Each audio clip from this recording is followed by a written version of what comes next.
Once upon a mundane morning, Barb's day got busy without warning. A realtor in need of an open house sign. No, 50 of them, and designed before 9. My head hurts. Any mighty tools to help with this plight?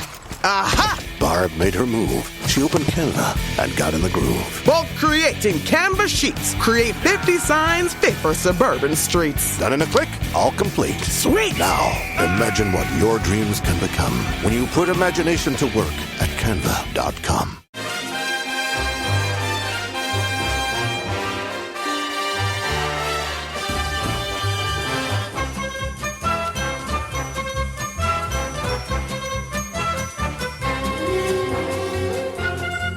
Hello everyone and welcome to How Are the Podcast. It's Gav and you join us this morning for our preview of Hearts versus Sunderland at Tynecastle. 3 o'clock kick-off in what is Craig Gordon's testimonial game. Somebody who played for Sunderland many, many years ago now. Craig Gordon, signed by Roy Keane all the way back in 2007. Stayed with the club until 2012 and then went on to play hundreds of times in the SPL for Celtic and Hearts. And now aged 42, has decided it's time to have his testimonial with Hearts of Midlothian. So, of course, Sunderland are the opponents, and we're here to talk all about Craig Gordon, his career, and the game itself, and what this means for Sunderland's pre-season plans. So, let's get into it. Joining me first for his first appearance of the week on a current affairs type pod, it's Johnny Hawley, who, you know, you've had a bit of a break from us, really, Johnny. It's been a bit weird. Yeah, I've had a mini retirement, as Gary Neville might put it. Just had a couple of days off. No, it's nice to be back. It's a shame I missed the pod talking all about everyone getting ridiculously excited about potential signings, could be plenty of opportunities for that over the summer. Don't worry about that. Also with us is basically my work husband at this point. It's Bomber. Hello, mate. Hello, mate. I've very much assumed the Johnny role this week. This is probably I think the 4th in a row now. Yeah. So yeah, if any of the listeners don't like a West Country accent, then it's not going to be a very popular week for them. No, the fuck them basically, aren't they? Yeah. So, chaps, we've got a game today as we speak against Hearts up in Scotland, who obviously are a team that we've played a few games against. Down the years in pre-season and all the rest of it. Now, when we sit down to talk about Sunderland, we kind of do a lot of reminiscing, particularly when there's Chris Kelvin and whoever else on the pods doing the On This Weeks and things. But we talk a lot about players who've played for Sunderland in the past. And, to be honest, Craig Gordon's name isn't one that's came up a lot. But somebody who, when you think about his career as a Sunderland player, it didn't go to plan, let's be honest. Paid a lot of money for him. He was signed, as one of the most highly rated young British players of his time. And Sunderland broke the British transfer record for a goalkeeper to sign him, of course. So, he was a big signing for the club. And through no fault of his own, really, injuries played a part in his career not really going as it probably should have with Sunderland. And to be honest, I'm really glad for him that he managed to have a career after Sunderland, because for all intents and purposes, Bomber, it looked like Craig Gordon, towards the end of his time with the club, he could have retired. The amount of the repetition of the problems which he had, and again, if people haven't heard it, Chris actually spoke to Craig Gordon for the pod last week in preparation for this game, and they did talk about his Sunderland career in a lot more depth than we're going to today. But he talked about those thoughts, about having to think about potential of retiring from football and stuff. So the fact he played 6 years at Celtic, he's been with Hearts now for 5 years, played many, many times for Scotland. Just glad for him, really, that he got to do all of that. And actually that now in 2025, we're talking about a friendly and a testimonial game in his honour. And I'll be honest with you, if you'd said to me back in 2012 that in 13 years' time, Sunderland would be playing a testimonial game for a still active Craig Gordon, I don't think I would have believed you. So it's props to him that he's still going, really. Yeah, 100%. And even though, as you alluded to, like his time at the club was cut prematurely short, and he never really fulfilled his potential. I think, like you said, for no fault of his own. Whilst he was here, I love Craig Gordon. Some of the things that he managed to do in terms of saving us points, and I thought he was a great goalkeeper.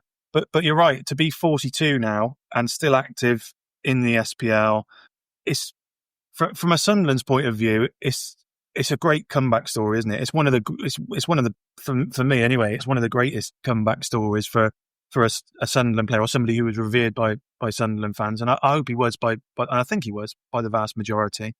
I said the irony of him, I guess the start of his injury problems being at the hands of Jermaine Defoe. I'm sure the irony is not lost on him, such as how Jermaine Defoe is also thought about by the fan base and by the club. But yeah, I mean, I can't really remember a big mistake that he made for us. I can just remember that, his shot stopping ability was, for me anyway, it was one of the best in the league at the time. And it really felt like, we were quite lucky to have him. And I don't think I'm being revisionist in this, but he was a massive part of that team, in a team that sometimes did struggle, and he was the difference between draws not being losses and wins not being draws. Thoroughly deserved, absolutely deserved. I'm delighted that Sunderland are the team that are going to be opposing him, I guess, in this testimonial. I'm really looking forward to seeing it, and I'm thrilled for him. Really am. Yeah, Johnny. It's like I said before. It's good for him, isn't it? And it gives this game, I guess, a different edge, doesn't it? Because we've talked this week about the Sporting game being quite competitive, and the Sevilla game being quite competitive, and obviously we're ramping up to our season starting. Hearts, this is actually, well, technically we'll get into this in a bit, but this is technically their last game before the proper season starts. They have played a couple of cup games already.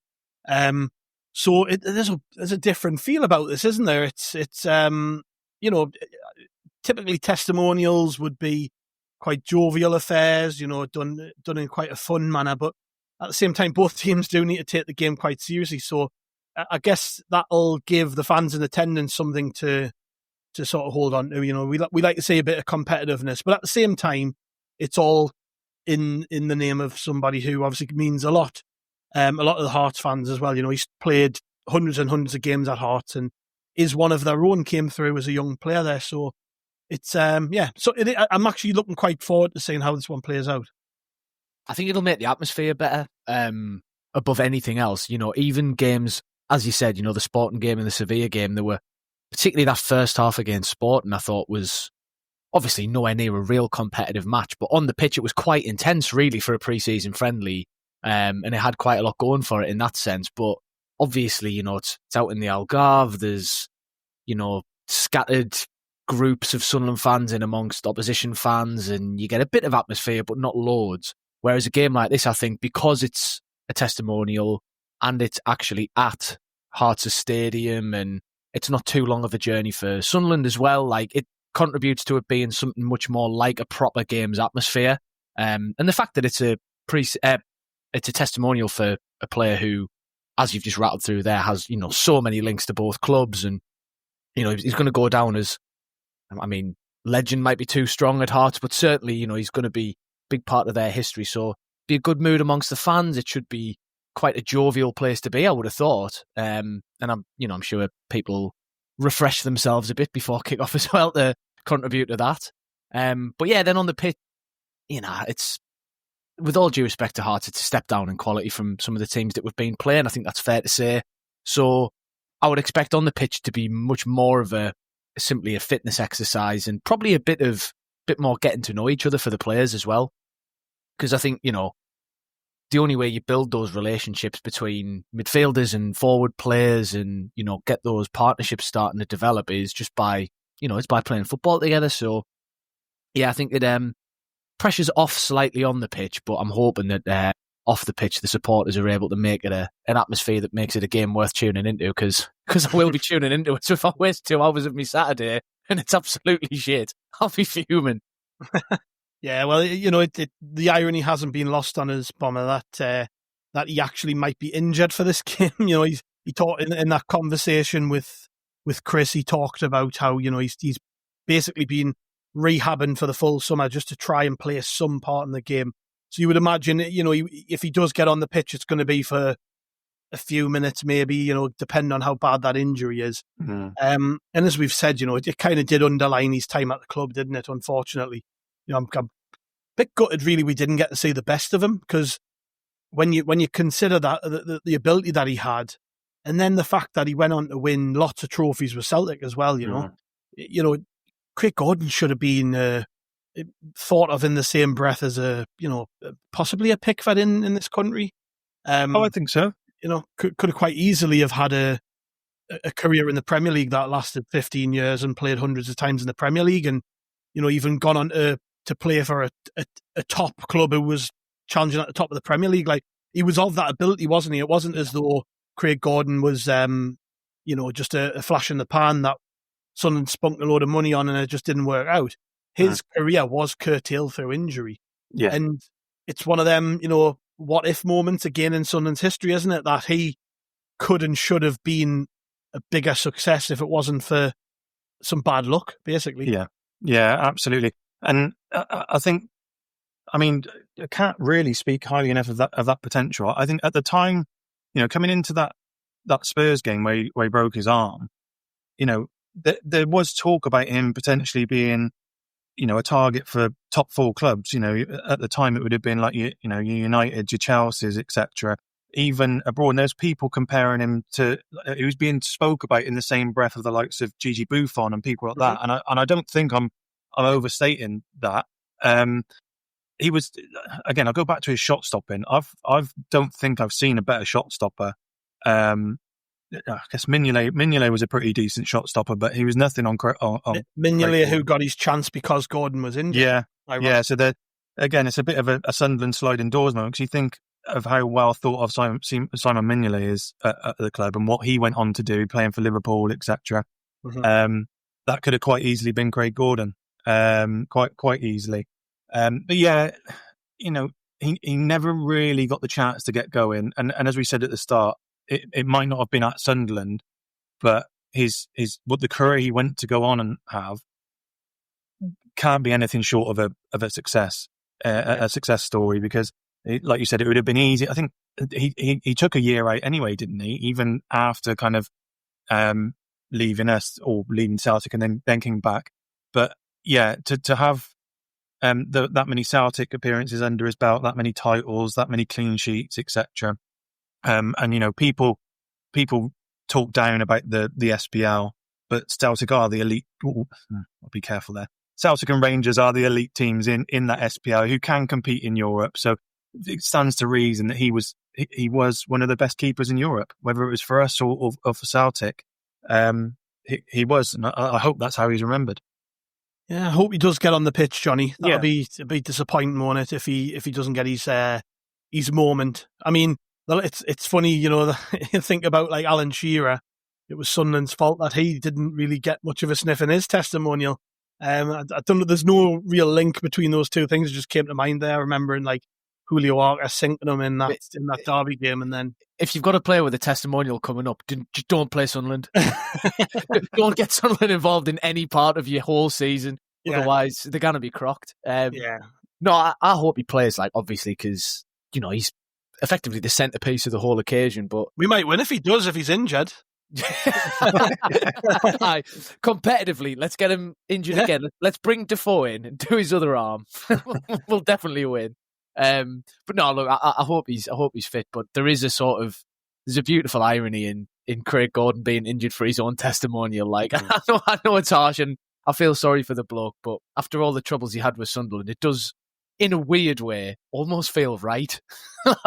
So this is how it should be. But no, jokes aside, though, obviously, do hope he's fit to play. And as well, as much as we're joking about trying to win, the better that team is quality-wise, the better a test it actually will be for us. So, yeah, fingers crossed for him. Yeah, I mentioned before there that the Hearts of season's technically already started in Scotland. They play, it's like a round-robin type group thing for the League Cup, don't they, where, I don't know, do they get used as proper games or not? Because it's not like they're playing top-flight opposition, they're playing lower league teams. They've won they've played 4 games. I'm just looking at it now. They beat Dumbarton 4-0, Stirling Albion 4-0, Hamilton 4-0, and Dunfermline Athletic 4-1. So, they've they've been banging the goals in, but they've been playing against teams who are obviously lower down the pyramid than they are.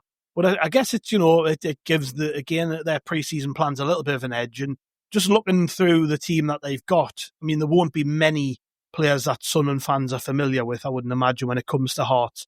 Other than maybe Lawrence Shankland's, probably somebody who people would remember from back when Mark Campbell's failed takeover of Sunderland was going on over one particular summer. Was it the summer after our first season in League One? I feel like it was. It was that. Because apparently they'd been with Donald and Methven in the box at Wembley, hadn't they? Yeah, well, John Park was his mooted director of football who would have came into the club with him had that takeover gone through. And it transpired that, we had Lawrence Shankland all lined up to sign for Sunderland, and it just never happened, and could have quite possibly went on to be a good player for us in League One. I don't know, but he's had a canny career in Scotland where I think he was with, I want to say Ayr United or Dundee or something. Anyways, he's went on and played for a couple of teams, played over in Belgium and then ended up back at Hearts and has got a really good record. And even last season, I think he was being linked with us then. Last season by sections of the media, and has played for Scotland and stuff. But other than that, there's possibly not too many players in that Hearts setup that people are aware of. They've got Stephen Kingsley, I think I want to say Swansea. Might be wrong there. I'm going to buy myself a little bit of time so I can click on that. And I was right. Yes, he did play for Swansea and Hull City as well. Frankie Kent, I think, plays for them, who was with Peterborough. Yes, I'm right. There we go. I am not cheating here. I'm saying this, then clicking it. So, but that's why you're saying them so slowly. Yeah, so waiting for the page to load. Not a team full of superstars, let's be honest, but still, Bomber. And this is something which we talked about after the Lisbon game, after the Sevilla game. We're playing teams who are further along in their preparation for the season. As I said, they've played 4 technically competitive games against, albeit lower league opposition, but games which mean something because, a League Cup is attainable for a club like Hearts. They have a good season. They could well play and win that. So it's still an important competition for them. They as I said, their season officially in the league kicks off next weekend, and they're playing against Aberdeen, I think, on the Monday night. So this is their last chance, really, to firm up their plans for that game, right? And we know how that works in pre-season. You tend to pick your strongest side. They'll probably not play like 2 completely different 11s like we've been doing. So for me, although yes, you would expect Sunderland to be a better team than Hearts and to be able to beat Hearts, I think it's quite good the way. I don't know whether this has been by design, and I would imagine it probably has been. I quite like the way the club have picked these friendlies where we're playing teams who, for all intents and purposes, should beat us because they're that little bit fitter, that little bit sharper, that little bit more ready. They're not going to, as I said, Hearts are not going to pick 2 completely different teams, for instance. So I quite like that aspect of our pre-season, that we're playing teams who are ready.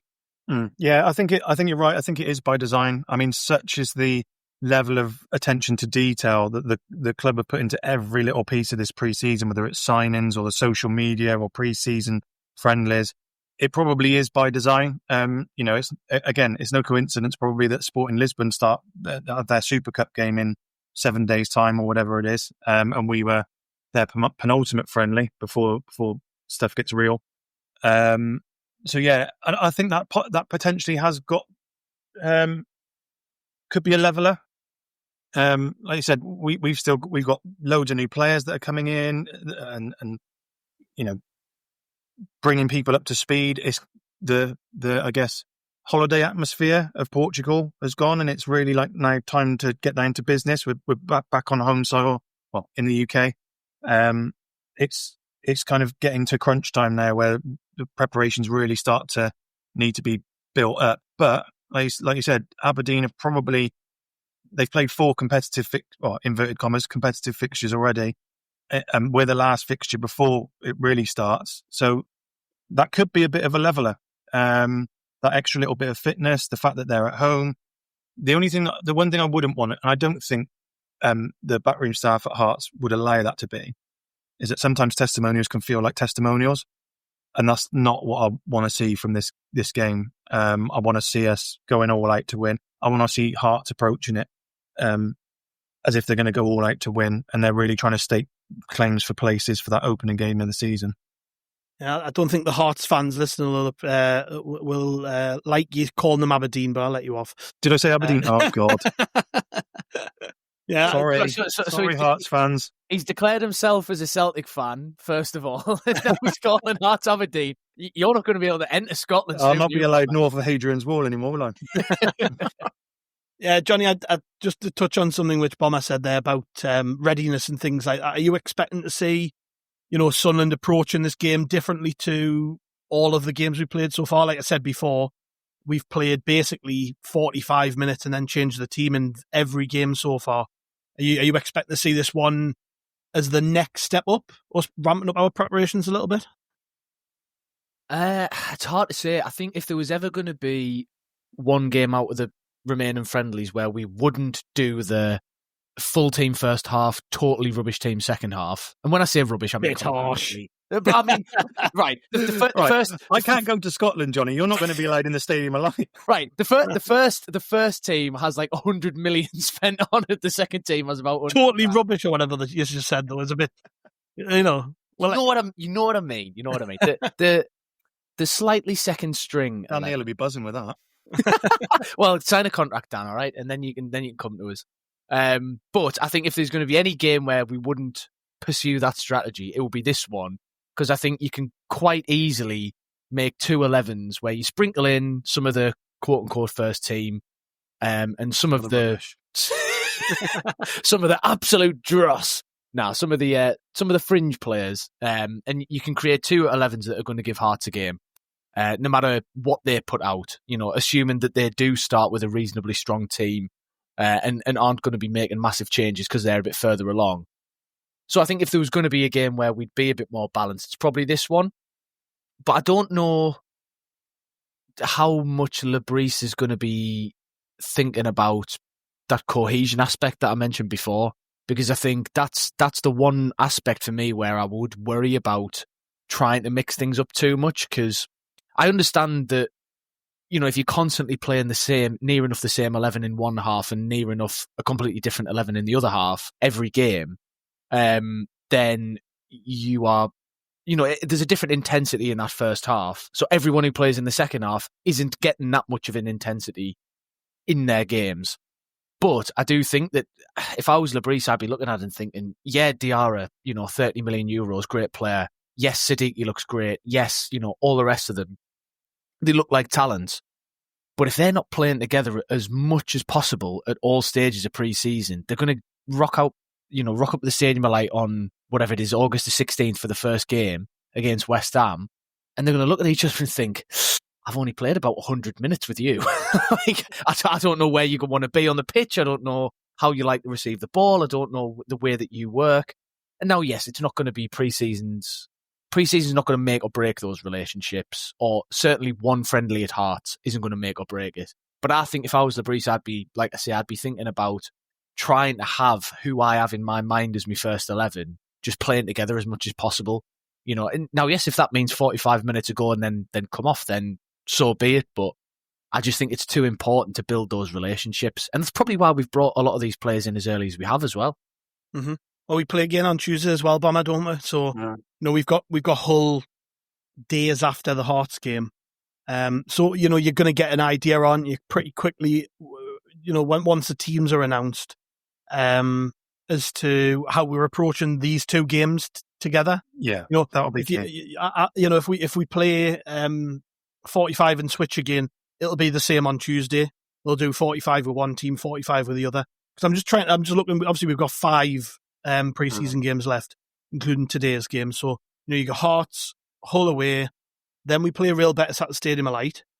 Then we've got Augsburg the Saturday after, and then on the Sunday we play Rayo Vallecano at the Stadium of Light. So that's going to be 2 completely different teams. Has to be. Yeah. So we can definitely say in them 2 games we're going to have one 11 and another 11.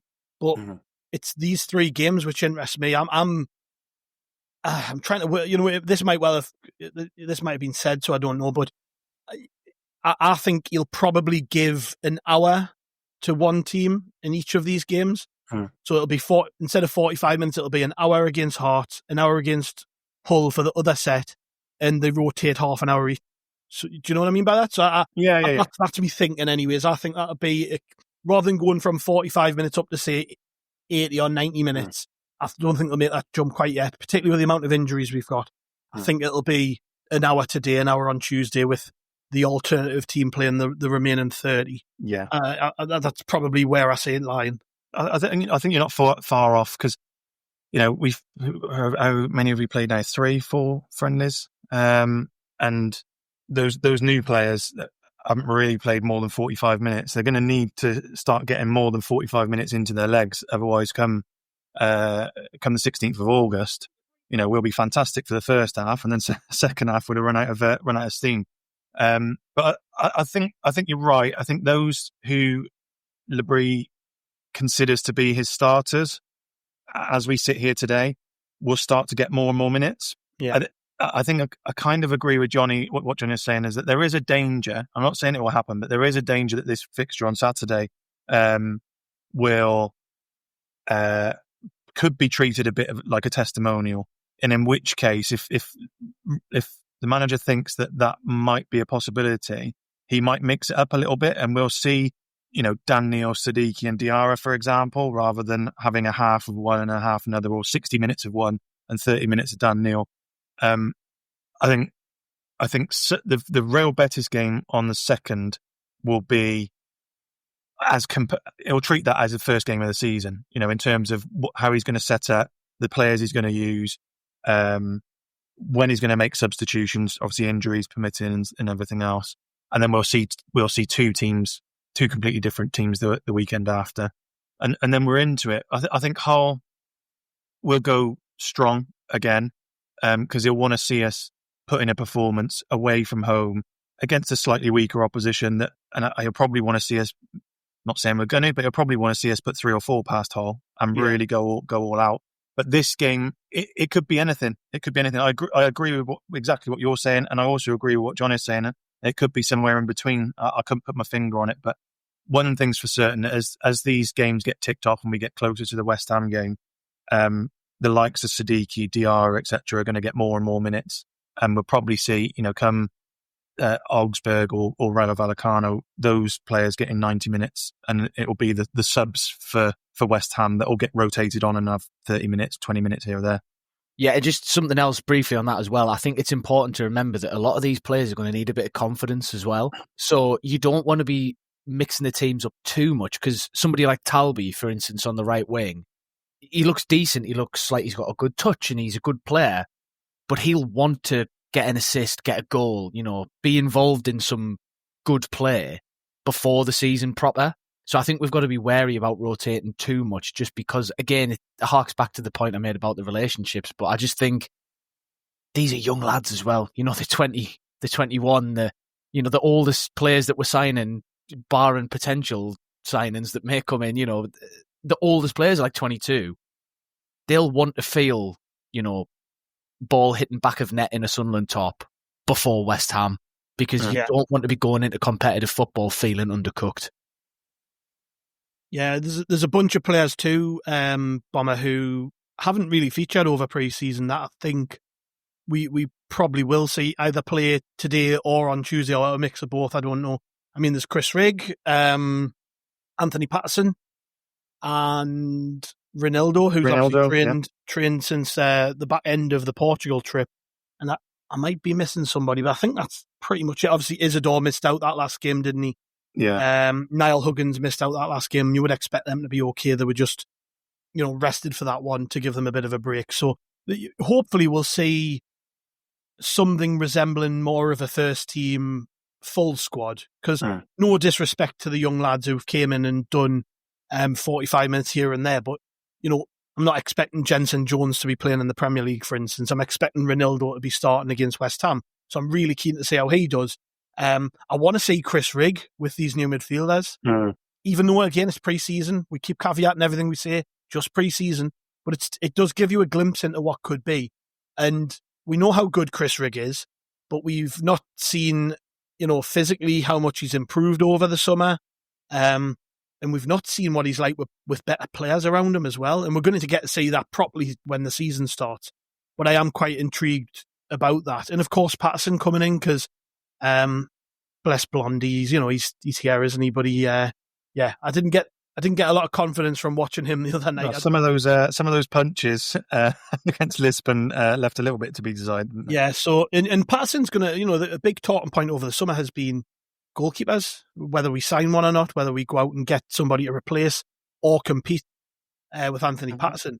So, and to be honest, the photos I've seen of Pato, he does look like he's lost a little bit of puppy fat over the summer, and he looks trim and in good nick. And I'm keen to see how he does, because he'll be feeling under threat. He'll be feeling like, I need to prove why this club shouldn't go and spend 20-25 million on a goalkeeper. Why, even if they do, I'm the man who should be starting against West Ham. So lots of players with points to prove. Huggins is another one. He's been injured for so long. He's going to want to prove himself again, and has done so far in the game so far. So, there's lots of additional things to come in this game, I think, with returning players. Yeah, I think you're right. And in particular, I think you're right to highlight Chris Rigg and Anthony Patterson, because, Patterson would certainly feel he won't be immune to the news stories and everything else that's going around. And he'll have been probably comfortable is probably not the right word to say, because that suggests that he doesn't feel that he's got competition or had competition for his place and got lazy. I'm not suggesting that at all, but he'll have certainly felt that his place in the team or on the team sheet week in, week out has been pretty much guaranteed for the last 18 months, 2 years, let's say.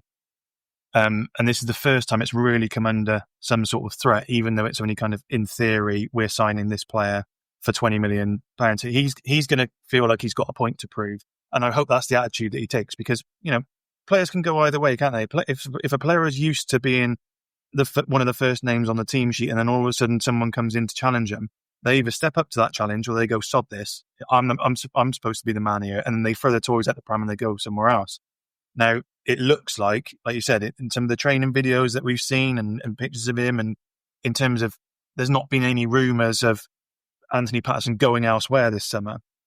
So it looks like he's taken that as a, almost like a warning shot across the bows, and thought, right, I really need to knuckle down here, because if I want to be a Premier League goalkeeper, there's potential that I'm going to have to fight for this spot. It's not going to be given to me. So it looks like, on the face of it anyway, he's taken that positively. So yeah, when he does feature, he'll want to prove a point, and he'll want to be playing against Betis and Augsburg, and he'll want to play in them all. But in particular, those games against that slightly higher quality of opposition, and Chris Rigg as well. Like you said, we want to see him play with quote unquote better players, because that's where you really see the measure of a player and how good they can be. Because if you are that good, then you should still stand out amongst peers who are, better than what you've played with so far. Yeah. Are you excited to see Reinildo, Johnny? I am, because as much as we talked about him and as much as he's played for big clubs, I still don't really know what to expect from him, to be honest. Like, I kind of generally, I could tell you he's more of a defensive fullback and he's athletically good and everything, but that means nothing until you've actually laid eyes on him playing football. Kind of, that's the main way of watching a football player, is actually, watching a match they're in, which gets forgetting a bit sometimes with how much data we've all got access to. But I'm excited. I want to see if he can be the Mozambican Trey Hume. Exactly. If he's even half as hard as Hume is on the pitch, then we're in for a treat. But I'll be interested as well to see how he plays compared to how Certain plays. Because, look, I know half the team's different than what it was last season, but I know what Dennis Certain looks like at left back for Sunderland. I've watched that a lot. So when we watch Reinildo, then it'll be more interesting for me to think, okay, so, Certain would have been getting forward more there. He's not. So, yes, he is a more defensive player. Or, is he able to go on runs with the ball like Certain can? Yes or no? What's his passing like? And because you'll have a frame of reference in your mind of what that should look like, then being able to compare him, again, yes, with the caveat of pre-season, but I think it'll be educational as to what brand of football we might be expecting come the start of the season, and quite how defensive or not we expect to be. Because, look, at the end of the day, Reinildo might come in and he might look crap, but whether he is or not, Serkin's not going to be available at the start of the season, so he is going to be playing. Yeah, providing he stays fit, which we...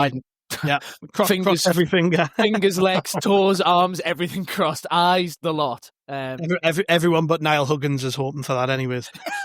Yeah, exactly. But yeah, I think seeing him in action to just get a measure of him as a player, but also he's another one where, yeah, he should still be fit because he was playing at the Club World Cup, but you don't want him to, get rusty. You want him to stay ticking over nicely between now and the start of the season. So I'm hoping he gets, good chunk of minutes between now and the end of pre-season. I've got a good feeling about him. We've talked about it before when we've done podcasts previously in previous weeks when he signed, etc. But you don't play that much for Atletico Madrid and playing the Champions League and everything else as a fullback unless you've got a bit of class about you. So yeah, I'm looking forward to it. Yeah, he'll not be getting in the rubbish 11, will he? You've said it now. He looks in really good nick as well. I mean, he hasn't really had that much. He hasn't really had a break, has he? He was playing for Atletico Madrid 4 weeks ago, something like that, 5 weeks ago maybe. So for him, it's like if you think about it in the season, how many times do you get a player who's like, oh, they've had a hamstring tweak and they're out for 3 weeks, 4 weeks? It's no different to that sort of thing, really. And he was posting training videos before he even joined up with the club, doing one-to-one sessions and things like that. So I'm not expecting him to be miles off it straight away. I mean, he might prove us completely wrong and have an absolute stinker, but I'm expecting, given his fitness levels and the fact he's only just really finished playing, he should still be pretty sharp. And I guess when I was talking before about, one team playing 60 minutes, one team playing 30, when now I think about it out loud, it can't be that regimented for everybody, because Reinildo needs minutes, Rigg needs minutes. Patterson being a goalkeeper, he can do a full game. He doesn't need to come off. I mean, if you're knackered when you goal, you're fucked, really, aren't you? Sort of blowing out your arse, standing on the edge of your box. But these players also need to be considered a little bit differently because they haven't had the minutes the others have had. And yeah, I'm sure we've got a plan for all of them, and I'm just excited to see how this one goes, and more importantly how Tuesday goes, because I'm going. I don't want it to be like like when we used to play Hartlepool and it would always be the second string. I used to always go to the game and then turn up and we've got like a proper hodgepodge team out, and I'm like, oh, really? I'm hoping Hull's just as serious. But these are two important games really for fitness. Yeah, and I think it's a good point you made as well about it's not necessarily going to keep being, on a certain minute, everybody's off and all the rest are on. It is going to have to be a bit more sort of, tapered throughout the second half of games. And that'll be really instructive, I think, as to telling us who is, not necessarily who's like first choice or whatever, but who's going to be ramped up more towards the start of the season. So who is going to be in contention, because they'll be the ones coming on the earliest, or coming off the latest when they start games and stuff. We're talking about Rigg as an example. We'll start to get a clearer picture of how ready he will be for the Premier League season starting, with how many minutes he's getting for the rest of pre-season. So that'll be another thing that's worth keeping an eye on as the friendlies tick by. Yeah. Well, we'll see what happens. I mean, I'm again just hoping we get through it without injuries, hoping we see some decent football, some decent goals. We don't do score predictions on friendlies. That's a bit too much in it. I mean, even previewing games can be seen as a little bit too much, but we enjoy it anyways. We love talking about Sunderland, so we'll preview. I would preview us playing CM Red Star. You know what I mean? I'm not really, I've got no qualms about that. But I just, as well though, just again to touch on it, I hope it's a really big success for Craig Gordon. I hope he gets the commemoration that he deserves. And I know from listening to his pod with Chris, this isn't the only event. They're doing a testimonial year rather than just a game. So he's got dinners, he's got speaking events, he's got other bits and pieces going on right through the season. So it's not the last we will see of Craig Gordon, and he's still an active player. So once he is back fit, he'll be playing for Hearts again in the Scottish Premiership. So just a nice opportunity for Sunderland fans to say thank you to him, and yeah, hopefully it's a big success. But for us as a football club, mainly I'm just looking at the fitness stuff and making sure we get back to it. And something you touched on before, Johnny, as well. Be nice for Mayenda and maybe Abdullahi and players like that to just get some goals and get that feeling back as to what it's like to score goals in games of football. because it did help my end of last pre-season, if you remember. You know, he started like a house on fire when the season started, and I attribute that to the pre-season he had. So there is a lot we can take from such games. So we'll see how that goes. Tuesday night we've got Hull, as we've said a few times. So around that game we'll probably talk about that again, and there'll be reaction. I might even rope. I'm going down with Ross, so me and Ross might do something in the car if I can keep a straight face. We'll see. Depends if I'm driving. And yeah, obviously there will be a reaction pod, which you two guys are doing, I think, if I remember right. Yeah, I think we are. Yeah, you're right, actually. Yeah. It's good to be reminded us there. Yes. So you will be able to hear Johnny and Bomber after the game. It won't be going out straight at full time. It'll probably be out for Sunday morning, that one. But we will be reviewing the game and the performance, and hopefully talking about a Reinildo masterclass, or purring about Lefay, Siddiqui and Diarra again, because that's always nice. And hopefully a couple of goals for Eliza Mayender at the same time. That would be nice. So we'll see how that one goes. Anyways, thank you very much, chaps. Been an absolute pleasure again for 40 minutes as well. Jeff. Yeah, pleasure all mine. Going to miss not seeing you tomorrow. I know. I'll FaceTime you if you want. Okay, mate. Yeah, please. Signal's a bit iffy on the train though, so we'll not do the full journey, but 5 minutes might not harm you. Thank you to the listeners. Like I say, we'll be back with a pod tomorrow morning / tonight after the game, so make sure you listen out for that one and get subscribed if you're not already. Go back and listen to the Craig Gordon podcast, which we did last week. It's not too far down your feed. It was only a week or so ago, so you will be able to listen to him talk about his big day and his Sunderland career and all the rest of it with Chris. That was a really, really good conversation, so make sure you catch up on that. But just need to say thank you very much. We will see you on the next one. Ta-ra.